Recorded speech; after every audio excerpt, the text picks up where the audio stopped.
It's funny how these connections work. Every time I'm doing a podcast, it's so weird how I connect with different people. But our guest today was a former challenger from the One Funnel Away Challenge, which is a challenge I used to run for the company I worked for called ClickFunnels.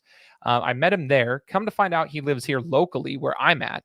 I come to find out he's a wrestling coach. He was connected to our CEO. He's friends with our CEO of ClickFunnels. His name was Russell Brunson. And then we've connected on a sports front a couple of times since then. So now today I have an opportunity to, let him share his experience and his insight with the rest of you. So if you are an athlete who aspires to be better and get your body in better shape, get it in peak condition, you need to listen to this. He is an athletic trainer who has trained not just the middle school and high school ages, but also the college and professional level athletes. He has helped many athletes come back from injuries. He bridges that gap between the physical therapy and then getting back onto the playing field, the court, the mat, whatever it may be. And so he has a lot of knowledge there to share as well. So you heard me reference ClickFunnels. I would encourage you guys to take a look at the description of this podcast. If you would like to take a dive into ClickFunnels and use the software and you want a discounted price, it helps support me if you use that link that's in the description, because you can get a massive discount for a year's subscription to ClickFunnels by clicking that link below. Check it out if you guys want to take your business to the next level. And I'd be happy, because I worked there for 6.5 years. I would be happy to give you guys insight as to how you can do that as well. So sign up with my link and I can give you a consultation on how I think it might best, suit your business. But anyway, this is the podcast side of things now. I want you guys to tune in. This is an amazing interview with someone who has so much experience, who's trained with some amazing athletes. And we're going to share that with the rest of you guys today. So get ready. This is the Gametime Guru. So what time is it? Game time. This is the Gametime Guru podcast, where I interview sports figures from all over the world to help deliver a panoramic view on sports. So whether you're a former athlete, one of the crazies, or simply a casual sports fan, this is the perfect show for you as we peel back the curtains and learn from our guests every single week. I'm your host, Shane Larson, and I'm helping you see sports through a different lens. What's up, everyone? Welcome out to another episode of the Gametime Guru podcast. Shane Larson here, host of the show. Excited. I know I say that every single episode. I'm excited to be here with you guys for another interview, another opportunity to learn from a guest of ours. 7.5 years running. We're getting close to that 8-year mark in January of the podcast. Started it back in 2017, and it's grown substantially. And so, as I've mentioned in most episodes, if this is your first time listening, please hit that subscribe button on whichever platform you're listening on. We have the majority of our followers on Apple Podcasts, but we also have it on Spotify. And if you want to watch it, I have a smaller YouTube following, about 470 plus subscribers at the point of this recording. So it's not very big on YouTube, but if you'd like to follow me on YouTube, that's where you can watch it. And I always encourage people to do so. I'm actually trying to grow out my YouTube channel. So any help I can get would be awesome. That's been a big thing for me, growing out the YouTube platform as video content becomes more and more relevant in 2024 and beyond. So hit me with that follow if you'd like to watch it on YouTube. And welcome aboard, everyone. So as I said in the introduction, we've got an awesome guest here, an athletic trainer, a man that I've met in the entrepreneurial space of all things, but we made these connections and come to find out, he's got all these like skill sets in the athletic world. So he's got a lot of knowledge, a lot of insight to bring to the table. He is the owner, the operator, the CEO of Undefeated Athletes, and we're going to be talking to him today and getting to know more about his story. His name is Todd Hine. So, Todd, thanks for joining the show, man. Thanks, Shane. Appreciate it. Absolutely, man. It's interesting just kind of going back and, my old job when I was working at ClickFunnels, running the One Funnel Away Challenge, met you through there. Just realized you were a local guy. You knew the CEO over there. Had some random connections over there. And then I met you at Funnel Hacking Live in person, and just all the random connections. But I'm grateful to know you because we get to be doing this thing. And it's just funny how things work out. I do want to get to pick your brain a little bit. In a nutshell, as we'll dive deeper into it in the interview, Todd, tell us a little bit about Undefeated Athletes, what it's all about, and what you do with this business. Okay. So Undefeated Athletes is basically there's two niches I work in. If an athlete is injured and they're trying to get back to sport, typically physical therapy covers, 6 weeks of that, maybe 8 weeks.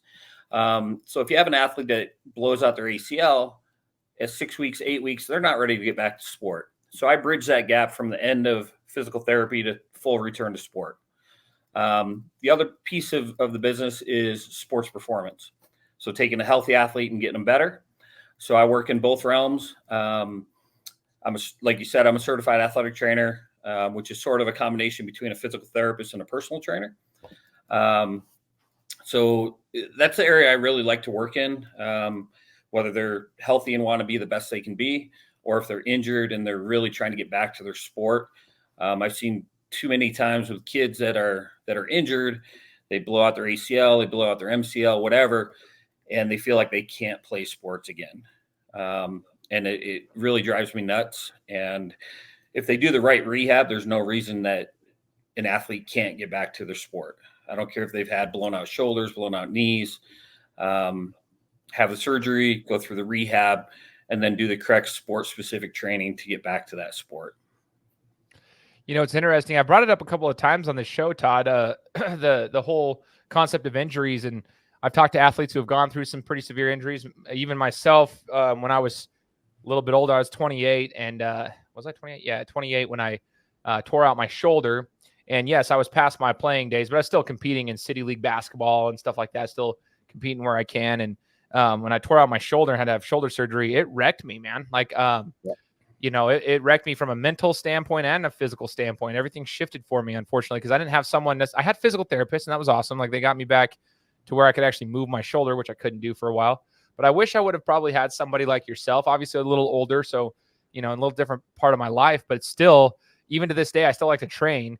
And I lift weights, I play ball, I never felt like my shoulder, now it's retorn. I retore it after my surgery. I just didn't get surgery on it a second time, but I just always felt like it's never been the same. And it's always hindered me. The way I play is different. So your skill set and what you do is super important, because as I talk to athletes, that's a valid concern of theirs. They feel like they'll never get back. And some of them play again.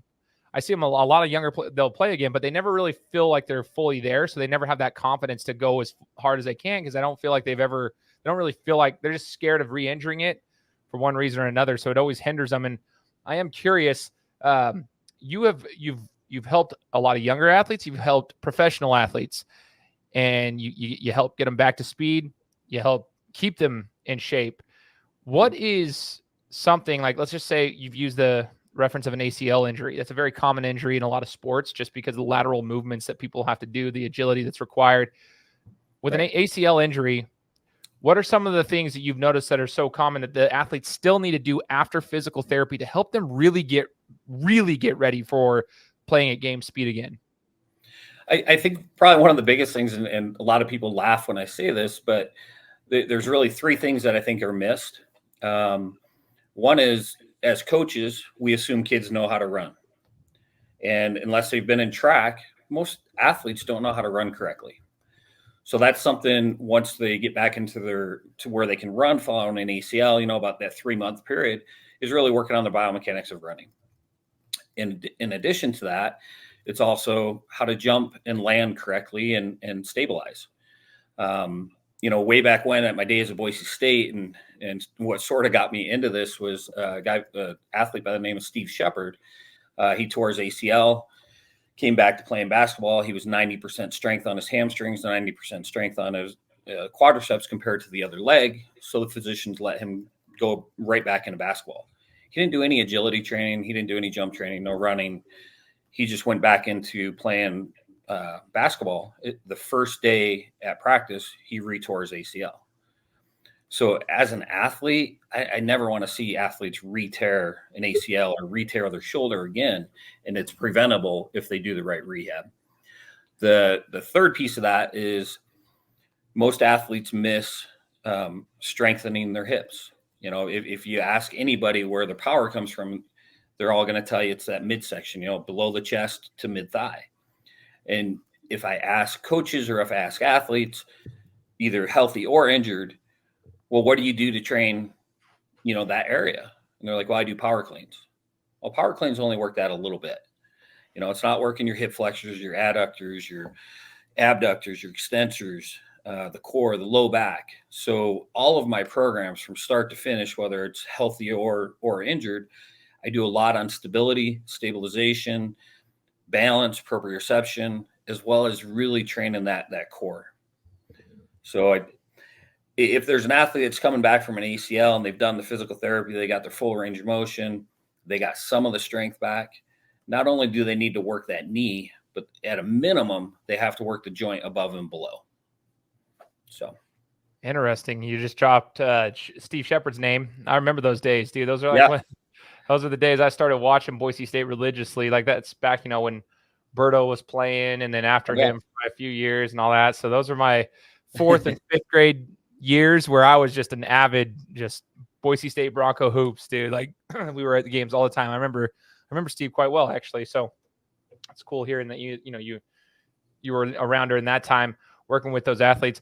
Now that is interesting. Why do you think it is that a lot of athletes, do they even, I guess my question is this, why don't we hear more about like athletic trainers like yourself that bridge that gap between physical therapy and getting back to game speed? It feels like, to me at least, when even at the age of 28, Todd, I got my shoulder surgery, and then it was like, okay, well, we're back. It was 10 weeks later, after 10 weeks of physical therapy, and they said, you're back. Why do you feel that not many people, at least in my eyes, I don't hear a lot of people trying to go to the next step of, they just go back into their sport? Why do you think that is? Is it just a lack of understanding that people like you exist, or is it just a lack of, the physical therapists don't want to really give credit to the athletic trainers and pass them along, I guess? There's some of that for sure. I mean, PTs and athletic trainers have battled over the years as far as insurance reimbursements, things like that. And I think that's really the bigger piece of it, is the insurance side. Insurance doesn't cover athletic trainers unless they're working under the direction of a PT. So any athletic trainers that, like myself, that have their own business, we can't bill insurance. Yeah. So at that point, a lot of parents, are like, well, just go to the gym and do some training there. Unfortunately, the kids don't know what they're doing. And I see it up at the gym all the time. That's one of my quotes on my shirts is train with purpose, train with determination, and train to be undefeated. Kids don't know how to train with purpose. They go up to the gym, whether they're injured or not injured, and they're like, I'm going to do these exercises because I saw somebody do them. So I think there's a lack of knowledge that people like me exist. And I also feel like the insurance really hinders helping an athlete get back to their sport. That makes sense. No, I appreciate the insight on that one. You yourself, you're an athlete, right? And just recently, Todd, I remember seeing a post about it. Wrestling. It's one of the cool things I've learned about wrestling is they have like an ability, like they have different tournaments you can get into as you get, in the later stages in life and whatnot. Like you can go in there and you can compete. And I think it's really cool. But you did suffer an injury. Can you talk a little bit about the experience that you had leading up to it, the training that was involved as you were, you're still trying to stay in shape yourself and compete. And I commend you for that. I think it's awesome. I think we're all trying to do that to some degree. Then the injury that occurred, how it happened, and like what you're going through right now to try to get through that. Okay. Yeah, sure. So where mine sort of started, I had a really bad vein in my left leg, and like even the sheets hitting my leg, it was painful. So working out, coaching wrestling, things like that was all a struggle for me. So I finally got that fixed, but at the time I fixed it because I wasn't working out, not like I want to work out. I mean, I was working out, but not at the level I wanted to work out. Right. So I'd gotten up to about 256 pounds. Felt horrible. And once I got that fixed, the pain in my leg went away. So I started working out again. And, I have some good friends that compete at it's called the US Open. And every year I'm there typically coaching my son, and they have this master's division. So once I started working out, feeling good again, I dropped down to about 220, felt really good.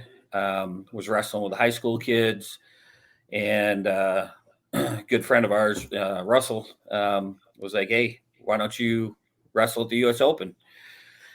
So I committed. And once I commit to something, I'm going to do it. Sort of once an athlete, always an athlete in those regards. And so I decided I was going to go down a weight class down to 193.6. So I was working out 2 to 3 times a day, both to get myself back into that high level of shape I wanted to be in. As an ex-college wrestler, yes, I'm 52 years old, but I will never train like I'm 52 years old. In fact, on one of my posts, I said after I got injured, I'm like, if you're going to tell me I'm old and shouldn't be doing this, just don't comment. So I train more like a 25, 30-year-old guy.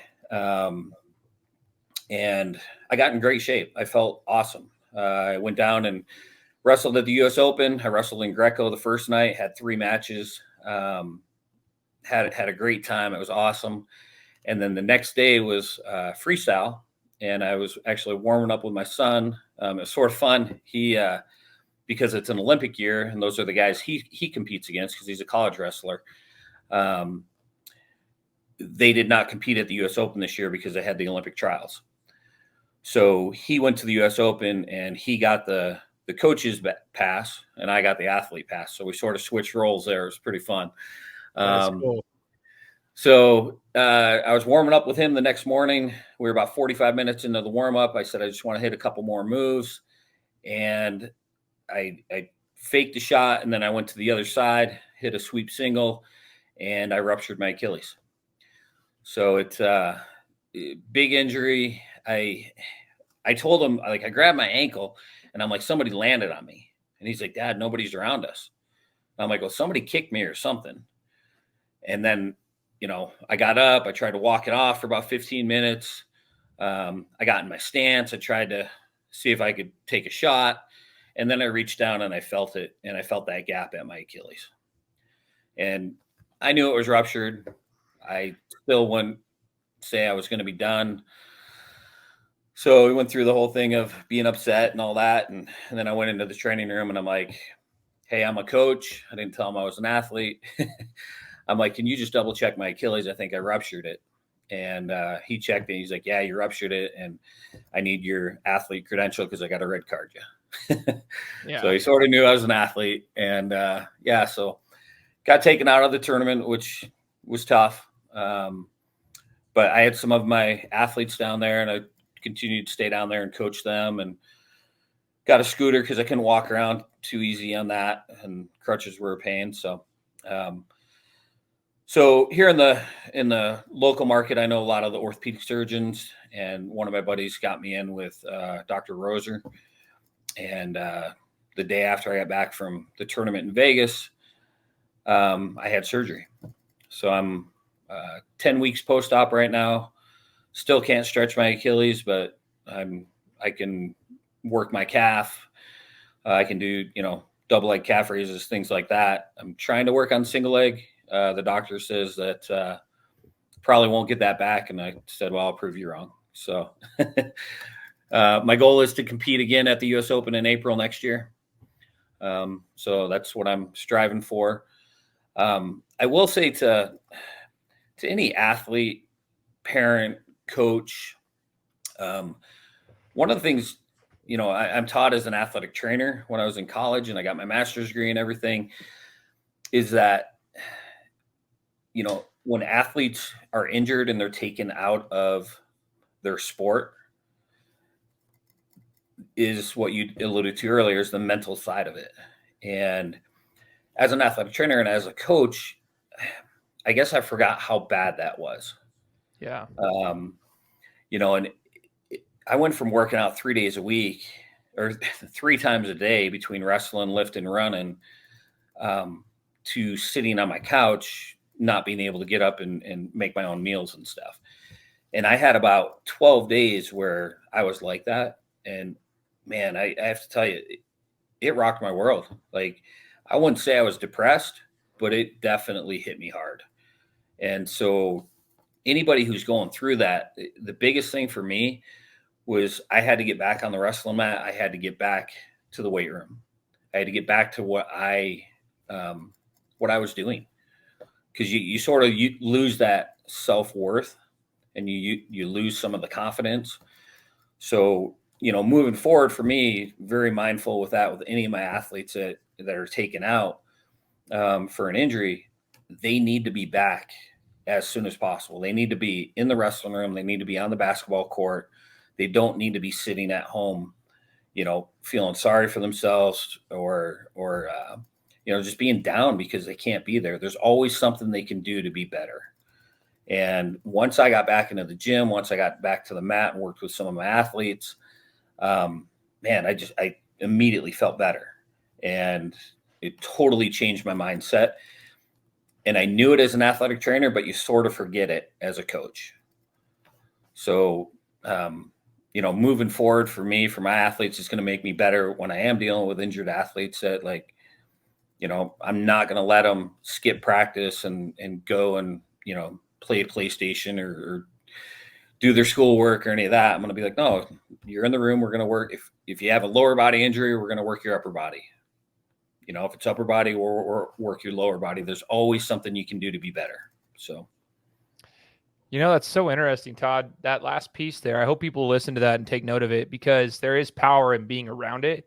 I remember when I hurt my ankle when I was a football player, I was young, and it was a good lesson that a middle school coach of mine actually told me. He was like, I was playing Optimist football at the time, but it was a middle school coach that knew that I played Optimist football, and he was telling me like, hey, like, you'd better be at your coach's practice tonight. And I didn't understand why. And he's like, even if you're not practicing, he's like, you need to be there. You can throw a ball around. You can catch a ball. I was a tight end. So he's like, have somebody throw you a ball on the sideline. But he goes, not even that. He's like, just being there, one, shows the commitment. And two, you can learn stuff from just being around it. There's an atmosphere. And he was trying to explain it to me. And I was really young at the time. I was in 7th grade.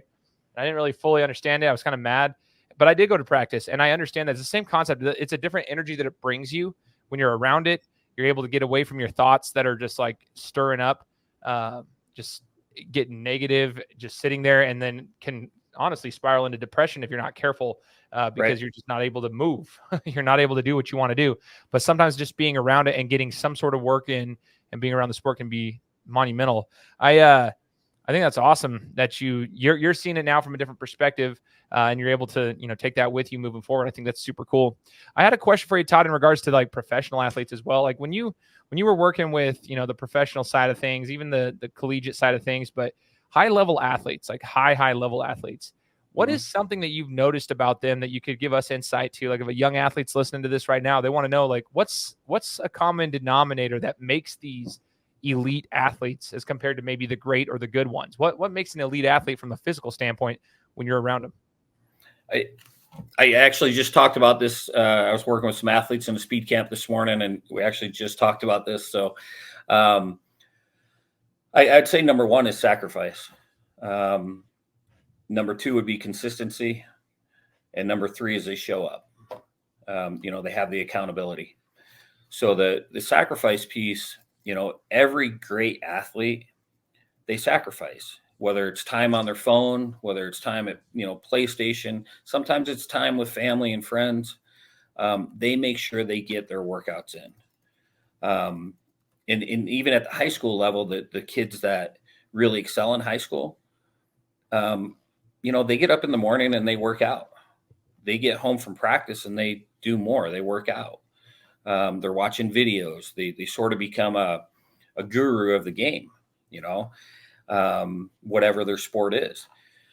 And then the other thing is the consistency side. I'd say probably the biggest thing I see with athletes and that I work with them constantly on them about is staying consistent with their nutrition, staying consistent with their journaling, staying consistent with their workouts, because they'll do really good and they'll get on this kick for 3 or 4 weeks and then they go back to bad habit. So it's at the high level, the professional athletes, they get their stuff done. When I was with the Angels, prime example, Jim Edmonds, unbelievable, baseball player. He came into the training room one day and he was bitching. Well, he was a little upset because what his wife was on him. She wanted him to do some stuff. And he's like, look, I'm being paid to play. I have an injury right now. I have to go and get better. So he'd come in 2 hours early, do his rehab, then work out, and then go to practice. Not a lot of guys were doing that. But that set him at a higher level compared to some of the teammates that were with the Angels that year. So the sacrifice, the consistency, and You said I'm show drawing a up. blank. Number Huh? 3 was show up. They show Show up. up. Yes. Yeah. Show up. So, sometimes with a younger age athlete, they commit to something and then they don't show up. Their alarm didn't go off. Their parents didn't wake them up. They got busy with schoolwork, whatever it is. So they miss a practice. They miss a workout. They miss eating. These kids eat horrible. And I talked to them about eating after workouts and how important it is. And, some of them still they're driving or whatever, and they want to hit McDonald's on the way home. So they're not showing up for themselves. So I think those 3 things are at the highest level, are really what separates those and gets them to that level. And I think one piece that keeps them at that level is the recovery. High level athletes do what they need to help their body recover so they can perform at its best. They do the cold plunges daily. They stretch out daily. They get massages. They work on the mental side of it. They visualize. They watch video. They're always doing something to help their body perform at its best. High school age athletes very rarely do any of that. So I think the athletic recovery is huge. The higher you go in sports.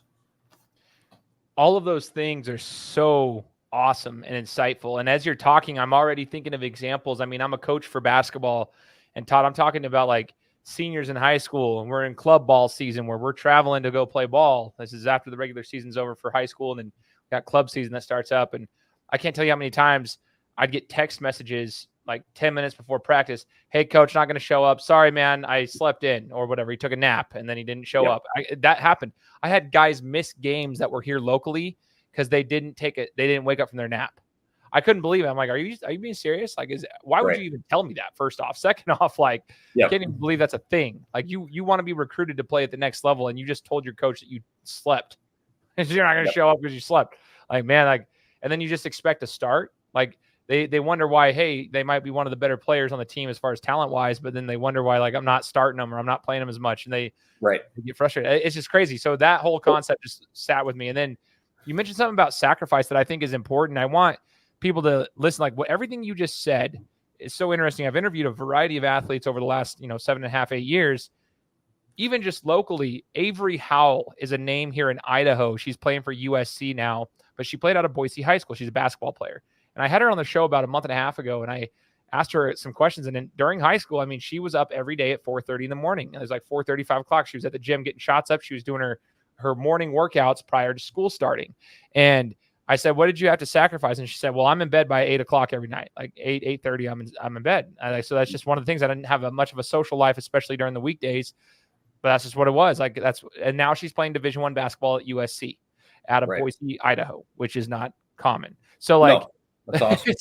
But that's what I'm saying. It's like everything you're just saying right there. I want people to understand that like, this is the reality of it. That's so cool. And because you've been around it, like you've got to show up, you got to consistently put the work in, and you got to sacrifice some stuff and be ready to do that. What's out of your experience thus far, who's an athlete, if you're allowed to share, that stood out to you because of maybe a work ethic or a mentality that you'd be willing to share, like a memory you have of working with somebody that was, someone that just made a lasting impression on you? Oh man, there's a lot of those. Probably early in my career, the number one, Kimo von Oelhoffen, played for the Pittsburgh Steelers, old Boise State lineman, I believe defensive lineman, if I remember right. He's a guy that at the end of practice, he would stay every practice and work out for another 45 minutes with an athlete and a coach. Nobody else on that Boise State football team was doing it at the time. So that was probably early on in my career. That was one that I was like, okay, like this guy wants to get to the next level. And he did. He played for the Steelers for a number of years, and he was a hard worker, big guy, but he was always striving for being better. At the higher levels, when I working with people, I think I didn't work with him a lot, but Brian Leach with the Rangers, he always came in and he had the best VO2 on the team, max VO2. He was just at another level. And we were sitting in the hot tub of all places at training camp. There's about, 10 of us. And I just asked him, I'm like, so year after year, you come in and you always have the best VO2 max. I said, is that something that you want to strive for? He's like, I don't care what I'm being tested on. I want to be the best. He's like, I don't want anybody on this team to beat me. I don't want anybody in the NHL to beat me at that. So he always, looked at that as a high mark. He goes, sometimes you have these young guys come in and you're like, oh my God, this guy's going to beat me. And he said, it pushes me the next year to work harder. He goes, I want to be the best athlete on the ice. 1, to decrease my risk of injury, and 2, so I perform at the best for my teammates. So I'd say those two probably, stuck out in my head the most in regard to that. So, What's cool, dude, is like you can tell you've been around some high level athletes because Todd, you have the same mentality. It's like, hey, doctor says you can't do this. Yeah, we'll watch. yeah, I'm going to be wrestling in April, so watch this happen and like just watch me. I think that's super cool. You can tell you've been around. That's also part of the power of like proximity and just iron sharpens iron. You sharpening them with your skill set, your knowledge, and all the stuff, your experience, and then they sharpen by showing you their consistency, the way they show up, the sacrifices they make, all those little things, the competition, the competitive mindset that they have. I have a question that it kind of popped up in my head as you're talking, and you just mentioned VO2 max and all this stuff. There's a coach named Gino Ariema, and he coaches for UConn's women's basketball. He's well known because that program is dominant in women's basketball for college, and it's been so for years. And there was a quote that he was circulating around the media sources of him at a practice talking about the difference between great players and good players. And he said the great players don't get tired. He goes, great players don't get tired. So he was talking about their conditioning and their just that's and when I saw that, Todd, I remember I thought about it not just for basketball. That's a big part of basketball, and basketball is one of my main sports I played, but boxing was one of my favorite sports I ever competed in, right? And I realized, I'm like, yeah, dude, even in the amateurs, right? In the amateurs where I fought for Golden Gloves, like the best boxers, they weren't even like always the most technically sound. They just didn't get tired. Like they're the ones who had the greatest cardio. They put the work in. They did all the conditioning drills. They never cheated themselves in conditioning, where some just, you take a rep off here and there. But the ones who go all out in their conditioning tend to make up for the lack of, technique sometimes, just because of the fact they don't get tired, at least from my experience. So I want to see you being an athletic trainer around tons of athletes, young and old. Do you feel that to be somewhat true in your experience? 100%. And if they do get tired, that's when injuries creep in too. A lot of times late in a game, athletes are injured because they're tired. Their form gets off. But yeah, the athletes that want to be great, I don't care if they're middle school, high school, college, professional, they train harder than the next guy in the room. And I can tell you, like, my son and I have had this discussion because we're both college wrestlers. As a wrestler, when you're in the high school room, you're usually the best guy in the room. And you have time that you can go against some maybe less skilled individuals and take a little bit of a rest period. When you get to college, everybody's good. So you don't get that rest period. And that's why when kids come home at Christmas break from being in a college room, everybody's like, oh my God, he's so much better. I don't necessarily believe that his skill is so much better. He just knows how to go, and he doesn't get tired. He just goes and goes and goes and goes and goes. And I think at the high school level, the kids that learn that early and, do the things like getting up at 4 a.m. to work out on their own, that's lonely. But the kids that do that, they don't get tired in a game. They can finish the third, fourth quarter, third period, whatever it is, just as strong as they started the game. And those athletes, they stand out, they excel. They typically are not injured like athletes that are tired. So it's one of those things that I can say as a parent, when your kid takes the initiative on themselves to get up at 4 a.m, you're going to see their skill and everything else just skyrocket. When it's dad that's like, hey, I'm going to wake you up, you're going to go and run at 4 a.m, then you're going to go lift, then you're going to go to school, it doesn't work so well. But when those athletes take it amongst themselves to get up and work out, now they become, more skilled, they become in better shape, they can practice harder for longer periods of time. They typically coaches tend to, not favor kids, but work with kids more that bust their butt the entire practice. So I think all those things come into play, but really it comes down to, not being tired, being able to go hard for that entire time, that entire practice, that entire game. And those are the ones that excel and get to the D1 level or get to the professional sports. Yeah, dude, that's so good hearing you say that. And I hope everyone just rewinds that and takes note of what you just said. I really do. I hope if you are listening to this at this moment, hit the pause button, rewind it, and take note of that. That's so important. And I'm glad that it's not like, I mean, it wasn't me who came up with that. It was Gino Ariema, but I found it to be true in my experience. Obviously, It sounds like you found it to be true in yours. A friend of mine now, I think you'd know who he is. His name's Ben Kerr. Ben spoke at Funnel Hacking Live, and he wrestles still, and he's in his 40s now, but he wrestles. He was at UVU as a wrestler back in the day. Now he's coaching down there.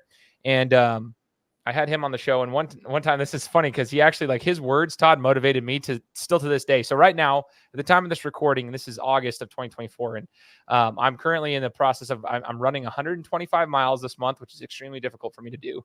And I'm doing 2,000 burpees. So that's just kind of like one of my fitness challenges I'm trying to make. 125 miles ran, 2,000 burpees, which both of those suck for me, but I'm doing them. But it's funny because my wife asked me this morning, she said, why are you doing, like I have a blocked schedule. So if I'm running under 6 miles, then I'll do 100 burpees. If I run over 6 miles that day, then I will do 80 burpees. So like, it just depends on the amount of mileage I'm putting in and how many burpees I'm going to do so I can get to my goal. And today I did 101 burpees. And yesterday I did 101 burpees. And she goes, why are you doing 101? And I said, well, Ben told me on my podcast, he's like, well, if a coach tells you to do 20 push-ups, you better believe that's the minimum.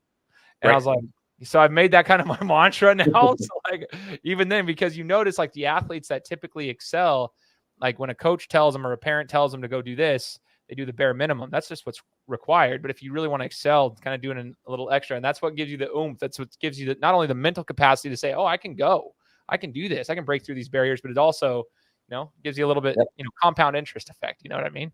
Yeah, for sure. It's the Ed Milet, the power of one more. You can always do one more. It's so true. Shout out to Ed. I also got to see him speak, at a Funnel Hacking Live, but I also read his book, Power of One More. It's a great book. Very, very interesting.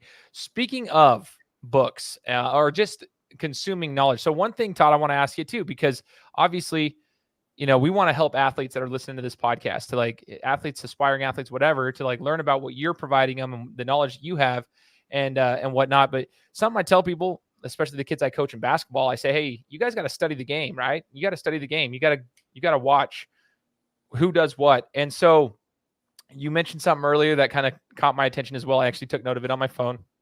And that was that, watching what you're eating. There was a time, every time in club basketball, Todd, we have this, like, we usually have 1 or 2 tournaments where it's like a come to Jesus moment for some of these kids where they're like, oh, like maybe I'm not playing next level, because we play some teams that are like super long and athletic and we get ran out the house by 30, 40 points.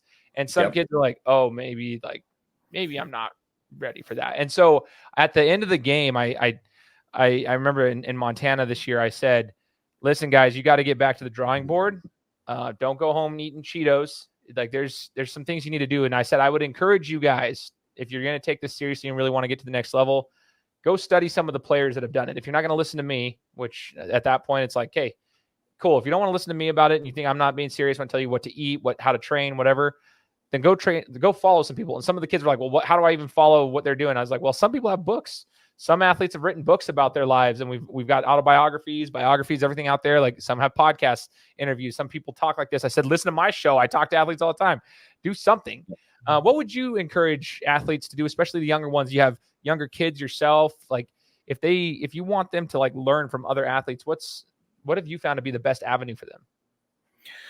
I think kids have a huge advantage nowadays than I did. And yeah, I'm going to date myself, but I tell our, especially middle school wrestlers all the time, like, go to YouTube, go to your podcast. Instead of playing Fortnite, go and listen to somebody. The amount of speakers that are out there nowadays and athletes that are speaking about what they've gone through and what their story is and how they have excelled, it's crazy. I have athletes that are on my, what I call year-round training program, and I send them stuff like that all the time. Sometimes it's a podcast, sometimes it's, a song on Spotify or whatever that just helps motivate them and lets them hear it from somebody that's not their coach, that's not their athletic trainer, that's not their parent. So I think that would be probably the biggest thing is young athletes need to hear it from people that are not within their inner circle. They need to hear it from, and it doesn't have to be a high level athlete. They just need to hear it from somebody else.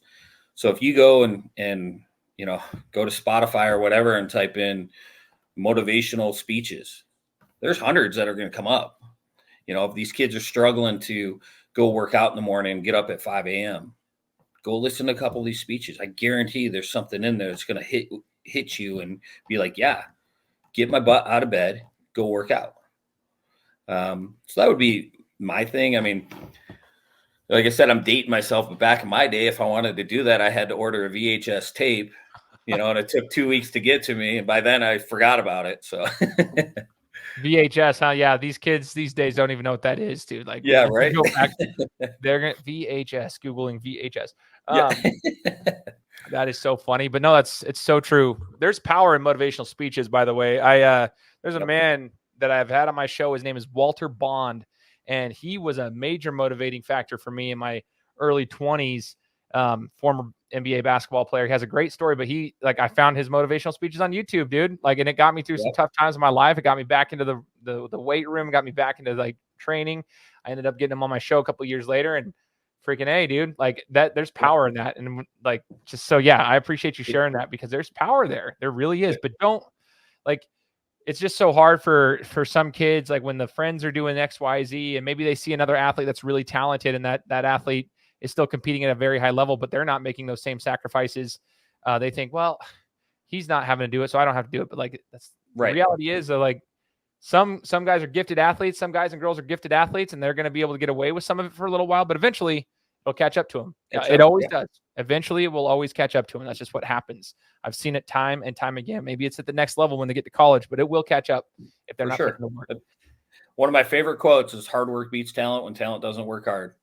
And especially at the high school level, you see that all the time. And you see the talented kid,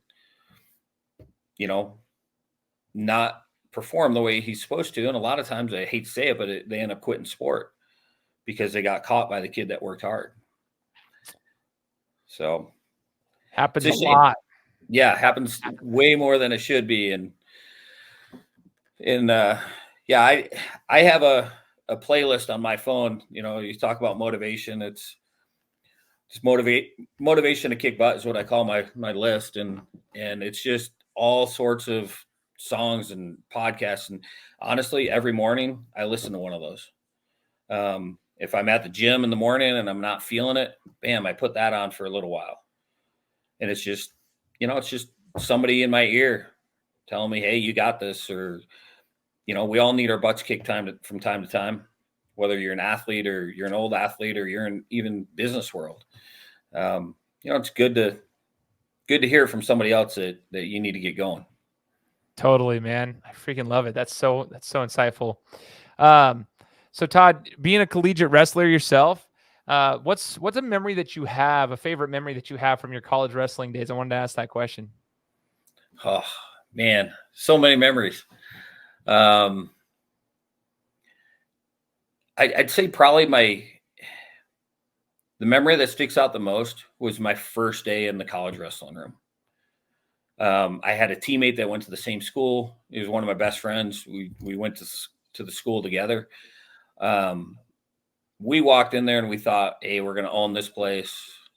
You know, we're the best in our high school room. And oh my God, I got tore up. And there was a senior who came up to me and just like, hey, you're fresh, you know, fresh out of high school. Everybody in here sees that you're a freshman. Everybody in here wants to set the tone with you. They're testing you. They're going to push your limits. Just work through it. And because I was pretty down, like I was like, I'm not at this level. I shouldn't be here, all those things. But having an upperclassman that came and talked to me and just said, hey, you got this. You're a good wrestler. You just got to work through the pain of this, you know, this first week. You know, it really kept me going. And I tell my middle school kids this all the time. You never know what somebody's going through. And, you know, you talking to somebody, even in school or in sport or whatever it is, can make the difference. It can make a difference in their life. It can make a difference in their sport. It can make a difference in their season. So when you feel somebody or see somebody that's down, man, pick them up. And that's probably, I mean, one of my biggest memories was that. And then, you know, I made the starting lineup. First match, first win was incredible. So yeah, I mean, so many good memories. It was a fun time. College sports is awesome. I don't care what level you're at, you know, junior college all the way up to D1. It doesn't matter the level. It's a fun time. So cool, man. Like it's cool to hear people who've been able to compete at a higher level, you know, and it's always interesting for me to talk to wrestlers, Todd, because there's just a different mentality amongst wrestlers than a lot of others. You know, it's just crazy. Even, I mean, I've been around the boxing world for my whole life, and it's still, I mean, I have a lot of respect for boxers. Don't get me wrong, but the wrestlers, it's just a different level of mentality. And I think it's so cool, man. And that's a great reminder for all of us, like picking somebody up. Just talk to people. You never know how far that can go. It's something I've tried to take into coaching as well, just kind of being cognizant of how kids are being, like how are the athletes acting, what are they up to, like what's their demeanor like, and then trying to, you know, find the right times to talk to them and what to say and whatnot. That's something I'm just trying to learn. So I think I appreciate you saying that, because it kind of just like validates what I've been trying to do in my coaching, but good for athletes to know as well. Business, man. So with Undefeated Athletes and going into the business world, obviously I know you on a business side of things too. Tell me what wrestling, both as an athlete and as a coach, has helped you with on the business, the entrepreneurial side of the world. Yeah. So I've owned my own businesses, currently own my own business. I'll say when somebody applied for a position with me and they had that they were a high school or college wrestler, I'm like, I want to interview this guy.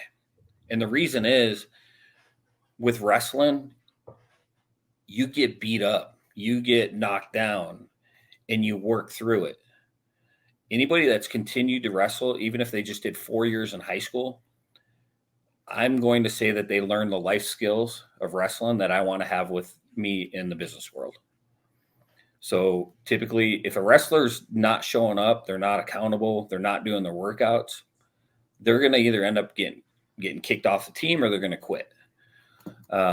Just because they're going to get beat up day in and day out by the guy that is working hard and doing all this stuff. So wrestling is a grind. It's fun, but you also got to be willing to withstand some pain and work through that. And in the business world, everybody who's had a business has gone through some pain. There's nobody that I know of that just came out of the chute and they were successful and they didn't have anything bad happen. So, you know, I can tell you from so my old business was called the Athletic Training Center. We had that for 10 years. We trained like 12,000 athletes here locally. And we went through some ups and downs, and wrestling kept me going. It kept me staying there, you know, late at night and getting what I needed to get done to make the business successful. It got me up in the mornings. It just, wrestling really taught me the life skills that I need to use in the business world. And it's helped me a ton. Even when, so I won't get into all the details, but our old facility, the Athletic Training Center, everybody called it ATC. Yeah. So our building was a DBSI building. So when DBSI went down, we were involved in that whole Ponzi scheme, scandal, everything. So that's how my business closed in 3 days. So when you talk about how wrestling helped me, it helped me work through that hard time, because I went from, hey, this is my baby, this is what I built for 10 years, to I don't know what I'm going to do. The feds closed the doors, all my stuff's locked up for 90 days. I don't know what I'm going to do. So wrestling really got me through that and got me to get up in the morning and go out and work on it. I'm not just going to give up on it. And then it's funny because other wrestlers in the community are really what helped me get back into it and get doing what I should be doing, and that's working with athletes.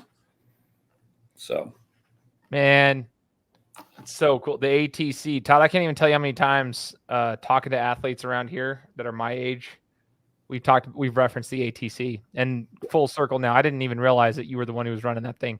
We used to talk about like the rich schools, like Eagle High could afford to go to the ATC. Like everyone goes to off the field now, or some other training facility now. And so like the schools they got money, like it seems like off the field is where they're at. And shout out to Taylor Bateman and what they're doing too. But like the ATC was the original training facility.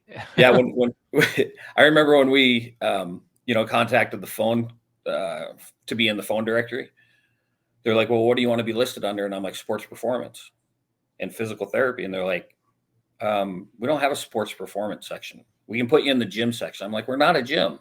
Like we're sort of a gym for athletes, but yeah, we do sports performance, and nobody knew what it was. I got exposed to it when I was with the Angels. And I just knew that was really what I wanted to work in. And then being an athletic trainer, helping the athletes that are injured get back to high level sports too. So yeah, ATC was so much fun. Dude, I didn't even realize, like, I'd never learned. This is like why I love doing this podcast. I just learned today why it closed so quickly. We've talked about it many times. I'm like, I don't remember it. It just felt like it was there and then it was gone. Yeah. Like, that's exactly what we've always said. Like, we were like, what happened to the ATC? And like my friends and I would always talk about it. We're like, oh, all the good teams always trained at ATC because they had money going through, and like we didn't. Yeah. We worked with thousands of athletes there, and we had like Eagle High football was working with us, Bishop Kelly football was working with us. They were winning state championships at the time, and it's where I worked with Kristen Armstrong for the first time. She came in and got to work with her, and then she brought in some other cyclists, and yeah, I mean we had high level athletes. A lot of the Boise State guys that were getting ready for pro day would come in and work with us. We just did a different type of training there. Yeah, man. But you're like the pioneer of sports performance here in the Valley. Really, if you think about it, like truthfully, like that, especially for the youth athlete, that's crazy, man. That's cool though, Todd. So Undefeated Athletes, like what you're running right now, and how you're helping athletes. Is it only local for here in the Treasure Valley, or do you do any virtual trainings as well? How does it work for your business model? Yeah, I do. And so that's the part that I've been really learning the last couple of years, is how to take what I'm doing here locally and expand it to a global market. So currently, I have a soccer player in Portland. I have a wrestler in New York. I have, I don't know, probably 50 different athletes across the nation that I work with. And so, yes, they can contact me, and I do virtual training. I can also just write them a program that they can do on their own. It really, I have different options depending on how much they want my involvement. And that comes from the, post physical therapy side as well as the sports performance side. So to answer your question, yeah, I work with local athletes, and I work with athletes across the nation and worldwide, hopefully soon. So, well, how do we get a hold of you? What if a parent or an athlete's listening to this right now is like, hey, I'd like to take advantage of Todd's services, wherever they might be, whether it be here locally or across the country or whatever. How do they get a hold of you? So our website is Undefeated Athletes, athletes with an S.com. They can email me. It's Todd Hine, Hine at undefeatedathletes.com. And yeah, I do free consultations, whether it be that they're interested in the virtual side of it, if they're in another state, or if they're locally. I always meet with anybody and talk about the programs I have to offer. And I do lower end things like speed and agility camps. I work with teams or individuals for that, as well as all the way up through to my athletes that I work with on a year-round basis. Man, that's so cool. I'm going to put the link here to your website, obviously, undefeatedathletes.com, or you can email Todd Hine at undefeatedathletes.com.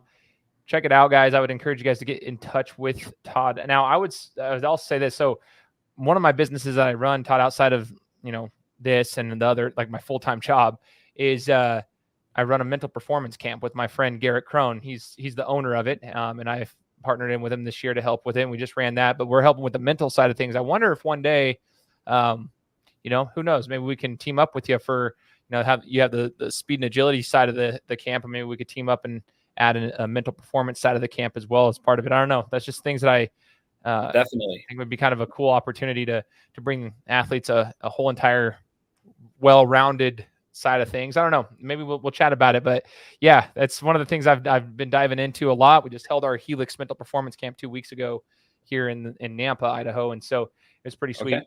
But anyway, let's chat about that too. But yeah, for sure.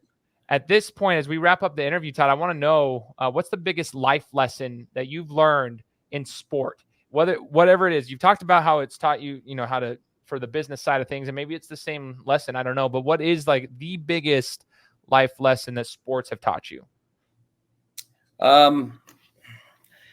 It sort of probably goes along with that. Yeah. Is, the adversity, perseverance, working through hard times. I'm a huge believer in every young kid should be in some type of sports, just because you learn life skills through sports. And probably the last piece of that is the accountability. As a society, I don't want to get on a huge kick here, but we don't really hold kids accountable anymore. They can retake exams as much as they want. They can hand in schoolwork late. It's not the real world. And in sport, when I was wrestling, if I didn't hold myself accountable to give it 100% effort, if I didn't hold myself accountable to show up to practice, if I didn't hold myself accountable to go to weightlifting, I wasn't going to be the starting guy. I wasn't going to wrestle in college. I wasn't going to achieve my goals. So I think, there's a wide variety of things that you could go after, but I think the accountability, the perseverance, working through adversity, those are probably my biggest things that I've taken out of sport that have helped me in my life, that have helped me in business. And I think every kid should learn them through sports. Freaking love it, dude. It's so true too. You're speaking my language, Todd. Hey, that sign behind you, what does it say about never throwing the towel? So it says, never throw in the towel, use it to wipe off the sweat, then keep going. Okay, I dig that. Okay, I love it. Hey, and then, go ahead. And the other one up here is Russell, stop stopping. And that's for me in business. So, there's some days that, you want to be a perfectionist in the business world, and sometimes you just got to say, hey, good enough is good enough, and get it out there. So that's the athlete in me wants to be the perfectionist and get it perfect, and the business side of sometimes I just got to get my message out to people. So, dude, that's so cool, man. I love both of those quotes, by the way. And shout out to Russell Brunson. He's a mentor of mine. I had the opportunity to work alongside him for 6.5 years, and I learned so much from him, not just from a business side, but also from just a human side, just like how he is as a human being, but also from a sports side. He joined my show a couple of years back and talked about his experience as a wrestler. But like from that stop stopping, there's so much I've learned from I've enhanced even just my media side of things, a podcast, everything, Todd. Like I learned it from Russell, like the stop stopping. Yeah. Like he's a phenomenal person. I tell people all the time, like he is one of the most genuine, nicest people I've ever met in my life. Like, if you want to learn, if you want to help, if you're, committed to a project or whatever, man, he'll help you. He's a good guy. And I was lucky enough to have him, step into my life in the wrestling world. And now he's a mentor for myself as well in the business world. So cool, man. Yeah. Shout out to Russell. He's a great dude. Got a lot of respect for that guy. That's so awesome. Todd, where can we cop some merch, man? You've got a shirt on. Do you even sell any of this, or is this you just like kind of flaunting it without letting us have one? What's going on? Where do we pay for some merch, dude? So I open up my store. I open it up 4 to 5 times a year. Okay. So I don't have it, I don't stock a bunch of inventory. So, I open up the store 4 to 5 times a year. I have it. People that are on my email list, if you want to be on my email list, shoot me an email. I have newsletters that go out, and if you want to know when the store is going to be opened up, it'll be there. It'll also be on the website. So sweet. So yeah, I have all sorts of Undefeated gear. We got water bottles, we got shirts, we got hats, we got all of it. So oh man.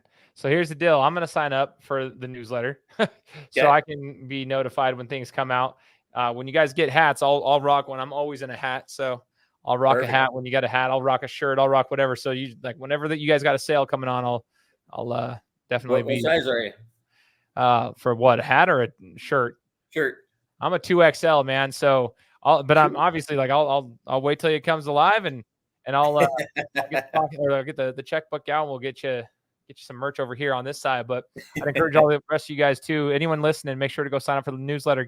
Stay informed. Basically, is what we're trying to tell you. Stay informed so you guys can cop some as well. But Todd, I just want to say thank you, man. Thank you for taking your time to join the show and being willing to share your story. And hopefully, we can reach a lot of people here and we can, educate a lot of people. And hopefully, people are inspired by this. But yeah, I just want to say thanks, man. Thank you for being willing to share all of this insight with us. Yeah, thanks for having me. It was awesome. It was good talking to you and catching up. Yeah, like absolutely, man. And for all those who are listening, if you guys enjoyed this one, like I say, leave us a review. If you're listening to this on Apple Podcasts, you guys have an opportunity to leave a 5-star review and write a review underneath that as well. That always helps it get out to more and more people. So if you're watching it on YouTube, leave us a comment below. I always enjoy seeing comments when they come through, if they come through. So please do that. Let us know what you thought about the interview. And as always, hit the subscribe button because we'll be coming to you next week with another interview. Take care. Guys, thanks so much for listening to another episode of my show. Now, if you could go and do me a favor, head over to iTunes, give me 5 stars, and leave me a review, it would be greatly appreciated. Thanks, guys. Appreciate your support.